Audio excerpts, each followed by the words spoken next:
Hi everyone, welcome to episode 8 of M5 Performance Diaries. We've got some cool guests coming up. We've got Noel Fenn, who is from Carbon Mafia, and he's going to tell you all about what's going on with his wheels at the moment. There's some innovation going on there, so you're going to want to hang around and hear about that. Then we're going to head over to Jared Osborne. Jared Osborne is about to jump on a plane to Nice to tackle the best in the world at the 70.3 Ironman Champs. But Jared's in pretty good form at the moment, and I reckon he's going to make a pretty good account of himself. So you're going to hear from him, a couple of bits and pieces in between, and hang around at the end of the show. We're going to let you know what episode 9 looks like. Carbon Mafia is a great example of an Australian brand doing things the right way. Built around performance, passion and value, Carbon Mafia has created wheels that are fast, race ready and, more importantly, affordable, without trying to pretend to be one of the big giant brands. And a big part of that comes down to Noel Fenn. He's not just behind the brand, he's on the ground, supporting his athletes, turning up at races and generally investing in the people who represent Carbon Mafia. It's a brand that continues to punch above its weight, and Noel is a great example of what happens when passion, product and athlete support all come together. Let's have a chat with Noel Fenn. Mate, so how are you, Noel? I'm doing well, mate. Trying to go from being just a wheel guy to back to being an athlete again someday. So trying to get a bit skinnier. Let's start off because we've worked with you and declaring our interest that M5 Performance has a relationship with Carbon Mafia, and why wouldn't we? Because we've had wonderful value as being a partner of yours, and we've enjoyed the relationship that we've had with you, Noel, and the I guess as the custodian of the brand. When we're racing, you're always there, and to have somebody on the ground that's supporting us, and not just us but other athletes, is something that's really I guess unique for you. But your product itself has certainly stood the test of time. Over the years, you've had multiple pro athletes that you've started off with your wheels, and progressively, someone like a Jack or even a Steve McKenna have moved on, but that's not because of anything from your point of view. It's more just that they found themselves in a relationship with a frame manufacturer which has delivered wheels to them as well. But I'll be interested to get a little bit of a background of the journey, mate. How did the brand come together, and innovations that you might have in play, and what makes your wheels fast and I always love to say very fast and very affordable. Yeah, well, basically, Phil, we started in 2018. We gave a local athlete a set of wheels to go over to Busso before we even launched the company. He goes over, his name's Jake Riley, and he gets the fastest age group bike split of the day. How else do you start a new business with King of the Hill? So basically, we started off, I've been in triathlon since I was 12 years old, back in the very early 90s. You might remember those days too. Do you remember it, mate? So yeah, I've been around, I've seen all the gadgets and whatnot come through, and you learn what works and what doesn't work. So basically, I wanted to start a brand that was affordable to age groupers, but gave them like world-class quality wheels. So that's what we did. We created a brand, and we've been on the podium pretty much ever since. So we're loving life. And it's a highly competitive world in relation to wheels at the moment. And we're seeing, and not just wheels, everything's about how aero you are, and wind testing and free speed. And your wheels have proven to be very fast. But how do you compete when I can imagine the costs of creating data and I guess evidence-based about what's the fastest wheels. But these days, everybody's sort of saying they're the fastest wheels. So how do you compete against that as someone that doesn't have millions of dollars available to you for testing? Well, basically, over 8 years, we've proven, doesn't matter which athlete it is, we keep getting athletes to the podium PBs, World Championships. Even we've got a World Age Group World Championship up in Townsville. Was that 2 years ago? Yeah, and a couple of pro wins and pro podiums around the planet. So we don't waste time trying to convince anyone that ours are the fastest in a wind tunnel. Those results can be manipulated because every brand has the fastest wheels on the planet and only one person's telling the truth. So why waste our money and effort? And then that transfers to the price of our product too. We can faff around about all these metrics and things, but at the end of the day, it's what happens on race day, and that's what we work with. The results are out there to look at. And what are those results, Noel? Can you rattle off some names? Because we're talking both age group and pros. I mean, who have you worked with over the last couple of years that people might recognise their names? So our first pro athlete we sponsored was Steve McKenna. Steve was with us for a couple of years. He was riding bike with us with a bike sponsor, and they let him use whatever wheels he wanted. So he chose our wheels, and then he had some great results. Won Ironman Melbourne 70.3, got second place at Ironman Western Australia after Maxi Newman, and with us he had his best bike splits of his career.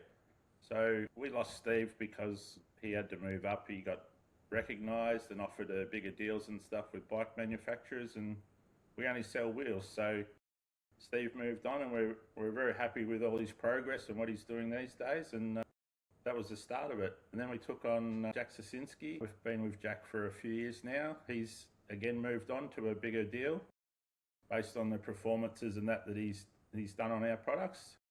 So there are a couple of highlights. Both of those guys have gone under 8 hours in an Ironman, so pretty happy with that. Yeah, and then Nick Free, Michaela Messer, and of course we've got Hamish Longmuir on board now, and he's just getting faster and faster every Ironman in the last couple of years. So some great results. So how do you feel bringing these athletes up and then getting to the point and then they leave you? I mean, we understand the reasons for that. Do you just see that as a natural, I guess, progression within a pro that's going places, that sooner or later you might have to wish them well and move them on? Yeah, it's sort of, I've grown up watching motor racing and like Formula One and all that stuff, and they all start off in go-karts and work their way up to Formula One. And obviously the sponsors that sponsor them at go-kart level aren't going to be there at Formula One level. So we understand we're a small business. I'm a fan of the sport first, businessman second. So we try to get the guys as they're coming through, help them get to that next level. And then it's like we help them learn how to fly, and then we watch them fly off, and it's amazing to watch, and we're very happy to do that. It gives me great pleasure to see our guys start off. Maybe they're an age group and then they turn pro, or they're a beginning pro, but it's good to see the progression. I'm still friends with all the guys personally, so it's just a business decision that suits them professionally. And we'll catch up at a race and have a beer post-race and things like that. So it's all good on our end. And what about age groupers, Noel? We also see your wheels at the very elite end of the age group community. Give us some names that to watch for over the next couple of years. Yeah, so Jazz Sloan rode our wheels at Cairns Ironman this year. Got the fastest female age group bike split of the day. Qualified herself for Kona. So she was riding a Triad front wheel, which is our 3-spoke wheel. A couple of them just in the background there. And yes, one of our Big D discs. So, yeah. So she rode those wheels at Cairns. She's going to Kona. Nicole Mason, she was in the top 10 at Ironman Cairns. She's going to Kona as well. We've just signed her up. And also Indiana Griffith, who races for Koa Sports. So she will be coming on board for Kona this year. And we've got a few other guys, Alex Coe, and some other names that people won't recognise from the US. Vincent Jones is an age grouper. he's racing a set of Triads at Kona. So yeah, we've got about 7 or 8 athletes racing on our wheels at Kona this year. We do, and it'd be remiss of me not to say that we've got a couple of M5 age group athletes also racing on your wheels at Kona, mate. So we've got Wayne Knott that'll be on a set of Triads. I think we might have Darren Toyne also on your wheels. Darren Toyne is going to Kona. Yes, he's a very fast man too. So Wayne's been on our wheels for probably 4 or 5 years now. Yeah, he's probably one of our biggest fans. He's got pretty much one of everything so far. He has. He has. He'll be right. But he has. Wayno's been doing real well, getting to all the world championships and things. So yeah, it's good to see the old boy doing well and living that dream. And it must be so satisfying, mate, when you're at these races. And we know you've got a hire business as well. And I don't know how you do it, but we often see photos of you landing in at Bustleton or Cairns or whatever it might be. I don't know how you're moving these wheels around, but you're the busiest person from Friday through to Monday morning, or Thursday through to Monday morning. You're the busiest person in any location that you happen to find yourself in. Is the hire business something that you're going to continue with? At this stage, we're committed to the end of this year. We'll be at Sunny Coast, Port Mac, Noosa, Melbourne, and Busso. So we'll be at all of those. Currently, we're pretty heavily booked for the first few races. Already got bookings for Busso. The hire wheels are very popular. The last 3 years, we've had bookings for Busso as early as March. And that's been consistently getting more popular. So people are hitting me up a week or even a month out thinking they're getting in early. Sorry, we've only got 2 left because everybody's heard that they go all right and booked them early. Now, I've been at these events when these wheels have been hired, and is it a loss leader? Do we find that this is sort of like a marketing activity for you that brings these hired wheels eventually into a purchase? Do you get to see much of that, or are we talking about athletes that really just exclusively just want to be able to hire a set of wheels at any given time? It's a mixed bag, really. Some people have hired 5 times. Like, they could buy a set for that, for the amount of time and effort they've gone through, but marital issues and things like that can get in the way. So sometimes the Minister of Finance doesn't want them to spend money on a set of wheels, but they're happy to hire them when they need them. So some people will hire and then buy, and we offer a discount, obviously, if people want to do that on their purchase. But yes, and then, like, if you're qualifying for Kona, you can't use a disc wheel at Kona, so people hire the disc, qualify, and then just ride their normal wheels, or they might buy a set of wheels specifically for Kona from us as well. So we've just done a couple where people have hired a disc wheel and then they've purchased a set of Triads for Kona because, like you know, Phil, the Triad wheel loves the Queen K, and they're pretty quick. Hey everyone, thanks for just being with us. Let me just jump in there very quickly just to say thank you. Thank you for all your support. We want to continue to do this for you. This channel is all about offering brands the opportunity to come on and show their product to you, the consumer. So it's going to be the founders of those brands, the brand directors themselves, and you're going to be hearing from them, like you have, in regards to all the cool things they've got going on that they want to be able to offer to you. We're going to continue to bring athletes on and their particular journeys, and then obviously whatever happens to hit our desk in a given week, if there's some cool stuff, we're going to be sharing that with you as well. So thank you. Continue to like and support, and we'll continue to keep on bringing this great content to you. They are very quick. I have a set of Triads, and I also have a disc, and it's very hard to separate the two. It's really only on a really super flat course, a Bustleton, maybe a Sunny Coast 70.3. It's a bit lumpy, but you've got that wonderful hot mix. But gee whiz, that Triad combination is still a really, really good set of wheels that is so useful across so many different terrains. You could honestly just get yourself a set of those and not buy anything else, and it'll suit every terrain that you're going to be racing on. Yes, well, we've just had a few people wake up to that fact, and they've just ordered a couple. We've sold a few sets in the last month of the Triads, people want a do-everything wheel, and the Triads certainly do that. They corner, they climb, they're fast on the flats. If you don't want to run a disc, some people are a bit scared to run a disc for some reason. They think they're not fast enough. They don't want to look like the guy with all the gear and no idea. But a set of Triads, they're designed to go fast, and we've seen you go fast on them at many races, Phil. Even I believe you got a second fastest bike split at Port Macquarie with a flat tyre for the last 8Ks. So if you can still ride like that, yes, you still ride like that, it must be going all right. Yes, well, yes, that was a interesting journey back into town on the Carbon Mafia Triad rim. They survived very well. But that's one of the classic photos of you pointing to the flat tyre while you're still cranking out the bike ride. Hey, no, tell me a bit of innovation. What's new? What are we looking forward to? Everyone wants to know what's coming out. We're all chasing those free watts. We're all chasing light bikes and light wheels. What's coming up in the Carbon Mafia innovation world that we should be looking out for? Well, we've recently brought out our Unlimited series with our A-type and B-type wheels. They're more for budget friendly. And then we're working on some new wheels that are coming out soon. They'll be our lightest road wheels ever. They'll have carbon spokes, lightweight hubs, and they'll really bring the weight down and make us very competitive on the global market for wheels.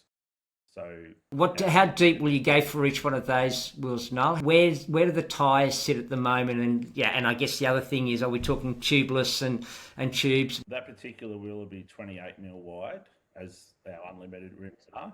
All of our previous wheels that we've hired out in the past or sold in the past were 25mm wide, but the unlimited's been out for 12 months now. They've 28mm wide, but the new ones will be 28 as well. We are looking at doing a wider rim, like a 32 or 33mm, but we're not sure on the release date of that yet. What are the depths in relation to rim depths? 30, 35, 45 and 60mm in those. Right, okay. What's your most popular wheel, Noel? What are we finding is you're getting the most inquiries about? Generally our Big D disc and our Triads. Because our Triads are, well, there's some other brands out there that are charging very high prices. We won't name them. We don't use four-letter words around here, but they sell their wheels at a premium because there's obviously a manufacturer, there's a wholesaler, there's a retailer, and then the customer pays all those people. We're direct to public, so our prices, we don't have three people putting their hand in the pie to bump up the price. So the Triads are very popular, and we try to keep them at a price where, you know, you can buy our wheel and still enter an Ironman with the price difference, maybe even two on some of the brands out there. So well, that's important. Can we just chat about that for a second, Noel? Because I think this is a massive point of difference that you do have. We talk about fast, and then we talk about affordable. If we're talking a set of wheels, you know, from probably a popular brand, and if we are talking about tri-spokes, would it be fair to say that we'd be looking somewhere between $5,000 to $7,000? Is that in the range of what the major brands are charging, or have I gone a bit over the top there? One of the major brands is about $5,000 for the one wheel, and we're doing a Triad and a disc for $5,300. So that's Australian dollars for anyone that's not in Australia watching this. So yeah, we try to keep it reasonable. Like constantly, we're getting asked, you know, people want a discount because the sport's so expensive, and then I say, well, have a look at our prices compared to other brands. We're already discounted because we don't have middlemen in the middle just taking money for no real particular reason. So a lot of age groupers resonate with that, and if you're a 40-year-old and you've got kids and, you know, you got to go to work every day and you've got kids' sport and stuff to pay for, you don't want to be spending $10,000 on a set of wheels. No, for something that you're Yeah. passionate about. Yeah. No, I'd also like to ask you about how you market your products. Again, being a small business, you don't have the luxury of a big marketing spend. Relatively thrifty in relation to how you market the products. Is the use of ambassadors still the most popular way you work with it and to get your product out into the market? Or if not, how do you position your products in the way that you can get it in front of as many consumers as you possibly can? We try to have a mix across the board. We try to have a couple of pros, a few influencers, people who are prominent in their community, like in their Triad community. And then we also try to take on some juniors as well. So we have a junior ambassadorship. It's a good way of making the kids feel what it's like to be a pro. They get to advertise and promote themselves and all that sort of stuff. And, we obviously offer them discounts and things to help the parents out to get their kids from a basic bike up to the next level if they're chasing that dream. We find that sometimes it's not the pros that sell all the wheels, it's the 50-year-old lady who likes them because they're cute or whatever the reason is. They might love their wheels and they tell all their friends they want to buy them, and then it just depends on the market that you find yourself in. Some people want performance, some people want them to look cool. Not everybody's going to be world champion, so we try to have a good blend, and we're very inclusive about who we have on our team, and age group athletes are the backbone of our sport at the end of the day. So we try to keep a good mix of that, and then that's why I'm busy on race weekends too, Phil. I'm out there. We have meetups, as you've come to a few of those, and get everyone together for a photo. Everyone loves a photo with their bike, and I'm out on course all day taking photos of people riding on our wheels and running with our hats or our kits on, or people that have got our branding on their kit like you guys, and we just try to capture all that, make everyone feel important and valued. So that's what we do. We try to and I don't think we should lose sight on how much value that actually offers, both the professional and the age group community, to have someone that you've purchased a product from on course. And you go as far as giving splits, you're encouraging. I've seen you out there, you're taking photos, but you're actually you're part of that particular athlete's team, and you can see that. And I think that's has an enormous amount of value, and I guess that's the benefit you have of being a smaller business. You can be nimble like that. I mean, gee whiz, should I say it? But I think you might have let the shoulder for me to cry on a few years ago when I had a result, and you were there. It just happened to be the right time, and it was you had me sobbing on your shoulder. That was a bit of fun. Yeah, well, I haven't sent you the dry cleaning bill for that yet. A bit of slobber and snot on the shoulder. So I'm, as I said before, I'm a fan of the sport first, and I love watching my friends and obviously my athletes perform well. I was busy trying to track everyone and take photos. You're running past me going, am I catching him? Am I catching him? And you're running down the guy who's in first place, and you eventually caught him, and you won the Australian Long Course Championship down at Geelong. So that was a good day together, mate. So yeah, that's the role that you play, and you're a very friendly face, Noel, when we turn up to these events, and we love your company. We're very passionate about your product, and I know you're very passionate about it as well. We'd love to see more of the age group community supporting you, because you're a terrific Australian brand that continues to put out a great product. You are heading to Kona this year, Noel? Yes, I'll be over there from Wednesday to Wednesday. So we've got a very busy 5 weeks coming up there. We'll be in Sunny Coast, then I'll be back home for my wife's surprise 50th birthday the following weekend. Then we fly out to Kona. We're actually spending 10 days in Honolulu at one of our ambassadors' houses. So we'll be there for 10 days, then we'll fly over to Kona for a week and catch up with all our guys and take in the thrill of the IRONMAN World Championships. Then we'll be flying back into Sydney Thursday night at 6:30 p.m. Then I'll drive to Port Macquarie, and we'll be hiring out wheels Friday morning. So you will be. So you're going to be a busy one, mate. And then Then I've got 8 days to get a training block in before Noosa, down to Melbourne, and then I might get home eventually.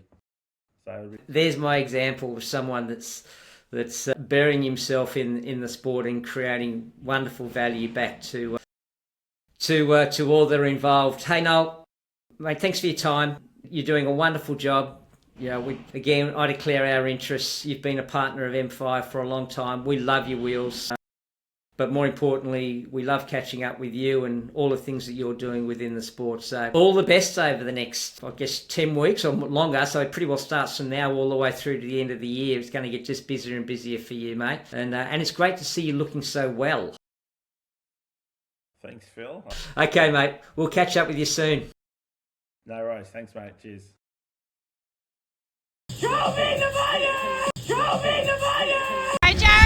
Jared Osborne might be one of the quieter guys in Australian triathlon, but his results are getting harder and harder to ignore.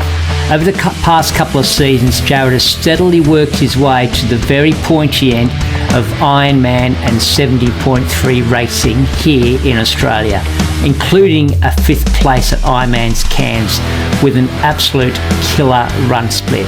He's a genuinely quiet achiever, and now some of the biggest brands in the sport are starting to take notice. So let's catch up with Jared Osborne. Not too bad. Had him covered. Yeah, you did. That was very good. So look, we'll talk about your performance and that stuff later, but I just think I think it's important that people know just how well you're going and how quickly you're establishing yourself at the very top end of the sport in this part of the world. But also wanted to talk about your transition into being a professional athlete and how that's looked for you. And you and I have been working together now for, gee whiz, are we into our 14th month? Are we a year yet? I think we've gone past a year, haven't we? Yeah, I think we're probably close to 18 months. All right. Okay, yeah. So how's that going, mate? Have you given me do I get a pass mark? Yeah, it's been great. I mean, I can only attribute all the names on my suit basically to the work we've done together. So, yeah, it's been good. Okay. All right. Well, should we go through a couple of them? I mean, we know that we've got ASICS on board, and I think ASICS has been with you for a long time. In fact, you played football in ASICS, so that was a really nice transition. It was quite good because when we started working with them, you actually sent some photos of you playing footy in their boots, which was kind of cool. So that's an expanding relationship. We've obviously got Factor, and that's a real big chunky one for you. And I think you're riding. We talked about this the other day. You're riding the Hanzo. Nick is riding. Can't say what he's riding, but it's not the Hanzo and it's not the Slick. Yeah. And then we got Jack riding the Slick. So, and that's been a wonderful relationship, mate. And a lot of people don't know that's actually a global relationship for you, isn't it? It's not just a domestic relationship. Yeah, it's a really exciting one, that one. Lots to look forward to, and lots that's already been kind of established in that as well. So that's an exciting one, yeah. Yeah, it is. But Matt, I wanted to drill down a little bit more into Wind Republic and Great Ocean Wetsuits, and we're talking about two very different brands here. We're talking about Great Ocean are an emerging brand. I mean, they're literally just getting going, and they're using you as an ambassador to help deliver them into the consumer, and you're doing that very well. And then on the other side, we've got Wind Republic, who are a mega brand within the triathlon space, who's the best athletes on the planet at the moment are wearing their wetsuits, including you. So tell us a little bit about how that relationship worked, mate. How did that evolve? With Win, I kind of have always, since getting into the sport, really used their kit. Like, it was the first kit I bought when I started like cycling and competing. And so I think naturally I kind of just liked it from the get-go and haven't really looked back. And I think it's something that we talked about as well, just like establishing those like meaningful connections with brands. And so by being able to like stick with the same brand the whole way through and getting to know the people behind the brand, Beth and Luke McKenzie, obviously Australian kind of like locals and well known in the Australian triathlon scene, but also international. They're royalty, aren't they, mate? Yeah. So yeah, getting to know those guys and behind the brand, and then being able to like kind of be an ambassador for it and wear their kit has kind of just progressed nicely through the years, and with the level of support they've given me slowly increasing as that relationship develops. So that's been, yeah, really good. So if we talk about them for a second, I don't think do we ever, was it a formal relationship that you originally had with Win, or was it, we'll throw some product at you? And I think at that stage you had no sponsor, so it was one of their generic kits, or how did that work? Yeah, it was basically just apparel sort of deal, no like formal sponsorship. It might have been in the early stages of having it like documented, or it's just like an email and an agreement, but not like a full contract sort of setup. But yeah, in the early stages, I was in, I think maybe the first year before I started with you was the first year I got like kind of a custom kit, I suppose you could say, but like a proper, not run of the mill white top, black bottoms kit. Yeah. But and then yeah, from there it's developed. But I also, like, they gave me some of their prototypes that they were working through with the CDA suit, as they were working through that to kind of work with back in 2024, I think it was. So. Right, and that suit's also evolved, hasn't it? So you're obviously on that CDA suit at the moment. Was there a difference between the kit that you're wearing now versus the kit that you were wearing 12 months ago? Although they're both custom, is there a different? Has that kit evolved? I believe it's the same kit, but they are about to bring out a new one. I think they're launching it around 70.3. Right. World. So that's okay. Exciting. Yeah. It and is they exciting. They also have the Wild Racer series, which is different. It has a zip at the back, but I think like the materials and the sleeves and stuff are the same. Yeah. Rightio. Okay. And you've kept your colours, haven't you? You're pretty consistent. You like the blue. You like the blues. Yeah. Is there a reason why you went for the blue? Is there a particular reason? Not really. I think when I was kind of starting the design process back when I got my first kit, I had no idea what I wanted, so I was kind of left up into the hands of Luke McKenzie to sort of send me whatever he thought would look good, and that's the colour scheme he came back with, and then I've kind of just rolled with that because it's, I suppose, kind of the identity now. People recognise. Yeah, no, it is. It is. It's nice, and it's nice when you're crossing the finishing line, which you've been doing first lately, and that's what we see. Yeah. Just got to remember to zip her up, mate. Yeah. Zip it up, take the sunnies off. And off we go. Yeah.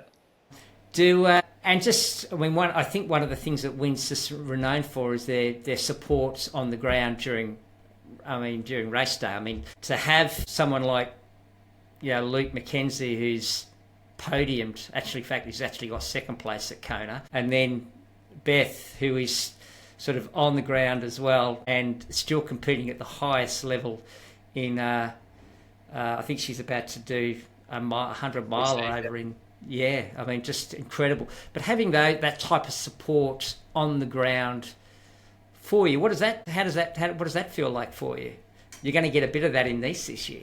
Yeah, it's kind of surreal, I suppose, like having those level of athletes and people around you and willing to help out, just like a random kid from Canberra, as I see myself sometimes. But yeah, it's really nice. And Win always seem to have like a tent set up at the expo at basically all the events, like the IRONMAN events around Australia and others like Noosa, obviously. So they do have a big presence, and it's nice to be able to just walk in and feel welcome at the tent there. And yeah, and I think they are. I mean, as much as they're sponsoring a lot of athletes, the athletes they're sponsoring are the world's best athletes. They're just not. You just can't go and be handed a Win Republic kit. You got to earn that right. So you're in a sort of a relatively exclusive little group there, and the fact that you've actually also got a custom kit is kind of cool thing. So mate, that's great, and to a certain extent, that's your platform, that's your I guess advertising board to be able to profile your other partners. And the other one I wanted to have just a quick chat on to you about is your wetsuit partner, because now we're talking about a brand that's emerging. And when we talk about wetsuits, we're talking about, I guess we talk about Roker and we talk about 2 times you and we talk about Blue 70 and a whole bunch more. I think Speedo might even be coming to that space pretty soon. And so it's a big list. But so for an emerging brand to come in and take on that space is interesting. But these guys who are behind Great Ocean, they're swimmers. They've got a lot of data available to them. How has that relationship worked? I mean, I know from obviously you introduced me to them. I sort of negotiated that contract moving forward for you, but it was still you made the initial contact they had with you. So tell us a bit about that. Yeah, so they're, like you said, swimmers, ex-swimmers. So they've been in this kind of the sport that they're sort of developing kit for a while, and at a high level as well. And they do a lot, especially down in like the Melbourne open water swim scene. They have a lot of they have a lot of their suits worn by people that are swimming often down there. And the Pier to Pub in Lorne, I believe it is, in January. Yeah, it's a big race. Yeah. So that's where I kind of got introduced to them a few years ago. I went down there, and a guy that I used to train with who is a really good swimmer. He knew of Sam, who is one of the owners of the brand. Is that Sam Short? Sam Shepherd, I believe. Sam Shepherd. Sorry, yeah, of course, Sam Shepherd, not Short. Yeah, he's we know Sam Short is. Yeah. But Sam Short, I think, yeah, he might have even worn their suit in the race that year. But okay. Yeah, either way, I got introduced to him through one of the guys that I used to train with, who was a good swimmer, and he used to wear their wetsuit. And then basically from there, I've just seen them developing as a brand down in Geelong or like that South Melbourne sort of area. And then sort of reached out to them and wanted to kind of put their suit on and see how it felt. And it's a great suit. I think it's obviously developed by people that know swimming and know what they're looking for. And swimming being my weakness, I think I can take every sort of advantage I can get in that area. Yeah. I remember the chat. I remember, this is typical of an emerging brand. An investment for you was from their point of view, was a big investment. It was actually making their commitment into the long course Ironman world, and once you start doing that, you've effectively then sort of say, well, now I've got to provide these suits, so I've got to start manufacturing these things, because all of a sudden, if we start getting orders through, the velocity of that can happen pretty quickly. And it's we talk about the reason why emerging brands particularly will go after athletes to start off with, because it predominantly gives them credibility. It gives that brand a badge of credibility when an elite athlete is actually wearing it, and then obviously that filters down, because as we know, when someone that's being admired, Jared Osborne is wearing a wetsuit that's making them go faster, then the triathlon community understand that, and it gives them an option to then go and have a look at that particular suit as something they might want to wear themselves. And that's what makes the world go round, mate. And at some stage, they'll obviously continue to grow their ambassador program, and hopefully we see a little bit more of them over the coming years. Just on that, with Nice, do we know if Nice will be a wetsuit swim? My sense is probably not going to be, huh? A sense, no, unfortunately, for me. Right. I do know that they are developing a swim skin. I'm not sure if it's going to be ready before Nice or not. It would be good, but there is talks that they're developing a swim skin, so I'm keen to see what that is like. I'm sure it'll be great, given work they'll put into it. Okay. But, yeah.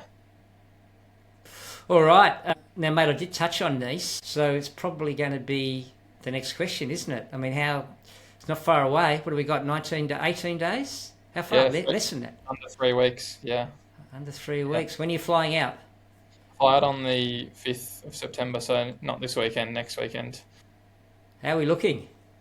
I think we're looking pretty good. I'm not going to get ahead of myself and jinx it like last year, but I think we're looking good, yeah. Some of the last 3 weeks I've been watching the TSS numbers. That's not something I normally like to do, but I've put myself deep in the well training. Have you? Are you still in? Are you still in fatigue? Are we coming out of the... How's our form looking? I think our form is, it'll get there by race day. Right, right. Out of interest, what sort of fatigue numbers are we looking at the moment? It's in the like 150s, but I guess it's all relative to. Yeah, it is what, all relative. Of course it is. Of course it is. Yeah, some of the weekly TSS numbers that I've been seeing just bike and run, because obviously I can't really log the swim, but Yeah, they're over 1,000, which I haven't seen for. just bike and run alone. Okay, yeah, that's good. Yeah, That's good. so That's good. good. And have you got any? And have you got any hills that you can descend down in your part of the world, Jared? How are we improving our descending skills? Yeah, there is a few. There's a few technical descents. Definitely not as long as the one in Nice will be. But there's a few technical descents like Mount Stromlo and Black Mountain. But there's a big one out in the hills, probably an hour away, that I'm going to actually go ride this weekend. Do some efforts up and down. So that'll be good to get the TT bike going down there quick. But Get the hands there going down. Have you worked out what wheel combination yet? I think just the disc and the tri-spoke, just the usual. But I feel like it's a quick bike. It's nice and light, so it's definitely lighter than the bikes I've ridden previously. Okay, all right. It's So exciting. give me. Let's think. Okay, I'm going to ask you a couple of things. So give me your top five. Give me your top five, Jared. Take yourself out of it. Give me your top five. What are you thinking? Who's going to be hard to beat? I think all the talk's around Martin Van Riel this year. He seems to be and for Ironman. yeah, for both, yeah. But he seems to be chipping away well.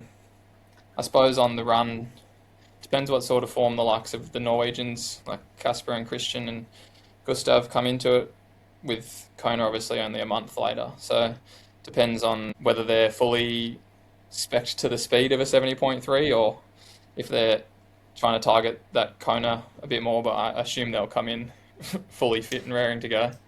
Who will be spec for the speed? Wild? Yeah, Yeah. and Yeller. And Yella. Yes. Yeah. Of course. So I think that's... they're all in. They have to be all in. They are all in. Yeah. Yeah. Yeller and Hayden will probably be also the two, as well as Martin, that will probably push it with the Norwegians, I think. And out of interest, you running. I mean, this is flat, and this is going to suit you, as in from a running point of view, because you can go. What do you think they will? What do you think they're going to be running at, and what do you think you're going to be running at from a speed point of view?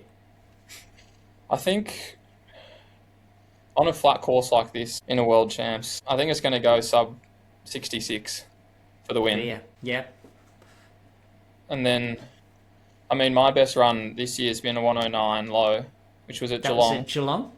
Yeah. With hills? Yeah, not the flattest course. No, but definitely not a flat course. I think in that one, if I can get into the low 108s, maybe touch 107s, I reckon I could be on for that. Yeah, okay. But you never know. After a ride like that, it'll be hard because that's Yeah. an FTP test and then a fast descent. Yeah.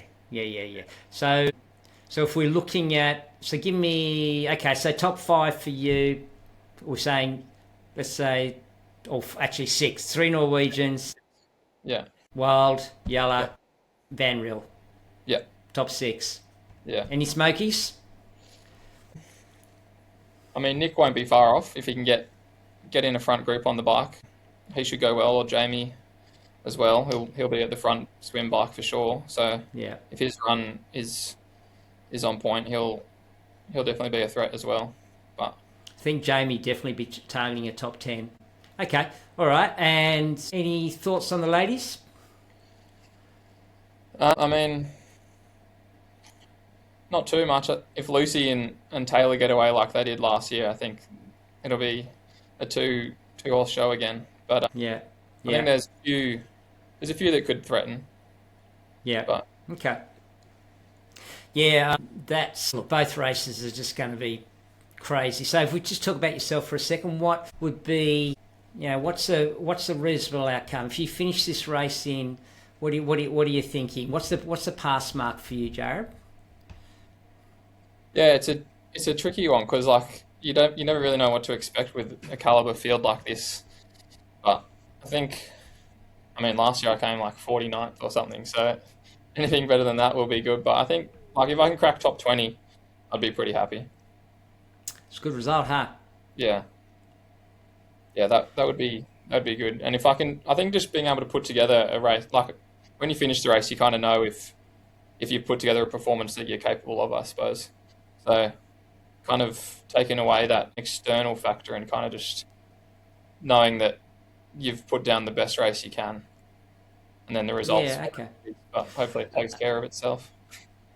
Are you, just one other thing, what shoes will you wear? Are you wearing the Rays, or will you go below that? Yeah, I'm gonna run in the Rays for this You one. are running in the Rays. Yeah. Okay. I think just because it's flat and straight, I think they work well. Yeah, I was going to say exactly the same thing. You've only got a couple of, effectively all you're doing is hairpin turns, isn't it? Yeah, just like 3 U-turns. Yeah, that's a lot. Okay. All right. Wow. I don't have any more questions, mate. It's been a good catch up. Have you got anything that you want to cover off? Anything more about any of your sponsors? Any shout outs? Oh, not really. I'm just excited to get over there. I think having raced at that level last year and then not really having the kind of weak lead in that I wanted to, and then the race that I kind of thought I was capable of, I'm kind of more excited to hopefully be able to do that this year. So Yeah. And because you passed on your Ironman qualifier this year in Cairns, you had a good race in Cairns.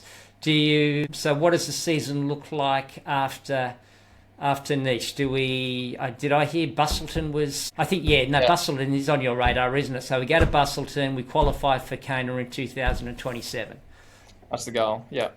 And then Great goal to have, mate. Do Port Mac as well, 70.3. Just the Right. half. Racing against me. Yeah, head to head. No problem there, mate. So that'll be good because that's a good opportunity, I think, maybe to lock in a spot for 70.3 Worlds next year if I choose to go to that as well. Get them both. Get it early and then... Yeah, you betcha. You betcha. Well, Jared, been terrific, mate. Congratulations on all you've done this year. It's really just a start for you. You've been terrific to work with. Your sponsors are enjoying the work with you. You're active. Your social media stuff is always good. And I have no doubt, mate, you'll make a good account of yourself in a couple of weeks' time. So we're looking forward to tracking you, mate. But thanks for joining us here on M5 Diaries. Thanks, mate. Yeah, it's been good, and hopefully we can get a good result. No doubt. All right, mate. I'll catch you. Well, that's a wrap for episode 8. Thanks for joining us. Don't forget, if you want that special offer from Carbon Mafia, it does close in 4 days. It is to pick up those triads before Port Macquarie, which is 6 weeks away. That's the deadline. Next week's looking pretty good. I'm putting the diary together at the moment, and I look forward to sharing that with you in episode 9.